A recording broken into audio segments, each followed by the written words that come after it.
Hey guys, it's Derek with B&H, and today we are taking a look at Sigma's latest I-Series lenses, the 24mm f2 DGDN Contemporary and 90mm f2.8 DGDN Contemporary. Perfect for serious creators looking for the nexus of performance, size, and price, these two lenses end cap an already solid line of fast light primes for both video and stills.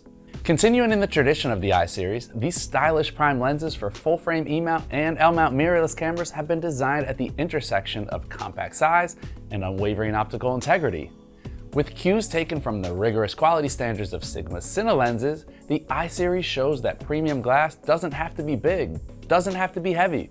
In fact, I haven't seen a line of lenses that so perfectly dances a balance between size and quality as this series does. The all-metal construction, from exterior to interior, even a metal hood, is incredibly confidence-inspiring. But these lenses don't have the bulk or weight you'd think comes standard with such a build. I have always been a huge fan of Sigma's lens design. It's minimal, yet tasteful and functional, wonderful attention to detail in terms of quality, and as sexy on the outside as they are impressive on the inside. These two lenses keep that same sleek design, with tactile aperture ring, smooth manual focus ring, and a knurled hood that provides extra grip and style points. Both lenses also feature a dust and splash proof mount, further reinforcing the solid all-metal design. On the 24mm, Sigma added a little flair to the barrel, with a stylized accent between the focus ring and aperture ring. While the 90mm keeps the same focus mode switch as first introduced with the 45mm f2.8, the 24mm f2 features the newer arc-type AFMF switch, first seen on the 35 and 65mm f2 lenses, that is just as easily accessible, but it provides a little more surface area for your thumb to grab while shooting. And I think I favor the up and down direction switch versus the forward-back orientation used on the rest of the series. The new 24mm f2 is not a replacement for the 24mm f3.5, as this is a popular focal length, and each of these lenses offers its own unique strengths. The f3.5 version, for example, performs optimally in regards to focus breathing, making it possibly a better fit for those shooting more video, and it has closer focusing capabilities. The f2 version, on the other hand, has the speed advantage for working in low light and controlling depth of field.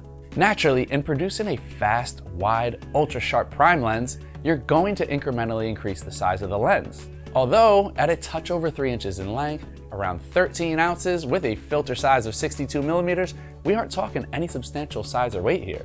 It feels nicely balanced on the Sony a7R IV I'm using it with, and is a comfortable carry-around lens for street and documentary, wedding day coverage, or landscape. Constructed in 11 groups with 13 elements, including 1 FLD, 2 SLD, and 2 aspherical lenses, and utilizing a 9-blade rounded aperture, the 24mm f2 delivers optics comparable to Sigma's DSLR f1.4 art lenses. And as someone who's used a number of those lenses for a number of years, I can get behind that level of optical quality. I wanted to see how this lens handled both sharpness and fall off in various situations, and I was impressed at how versatile this lens is in regards to delivering beautiful images across the board. I tested out the 9.65-inch minimum focusing distance on a crate of records and saw a wonderfully shallow depth of field with pinpoint sharpness at the focus point, leading to soft out of focus areas. For the street scenes shot wide open, I was impressed with not only the sharpness across the frame, but the minimal aberrations and distortion depending on how close I was to my subjects. Even when shooting backlit scenarios wide open, the edges were clean and free of chromatic aberration. Now the longest focal length in the I-Series, the 90mm f2.8 is substantially smaller than the next longest focal length, the 65mm f2, with the L-mount version measuring just 2.35 inches and weighing 10.4 ounces with a filter size of 55mm. The optical makeup features 11 elements in 10 groups, including 5 SLD and 1 aspherical lens with a 9 rounded blade aperture design and same minimum aperture of f22 as the 24mm. Now this is a common focal length for portraits, so I opened the 90mm up wide and was impressed with the sharpness across the frame and same lack of aberrations I noticed with the images from the 24mm. Details were sharp, colors rendered accurately, and my subjects were separated so beautifully from the soft background when shooting wide open. And with a minimum focusing distance of just 1.6 feet and maximum magnification ratio of 1:5, you could potentially use this lens for light macro applications, especially with the 61 megapixel resolution of the a7R IV.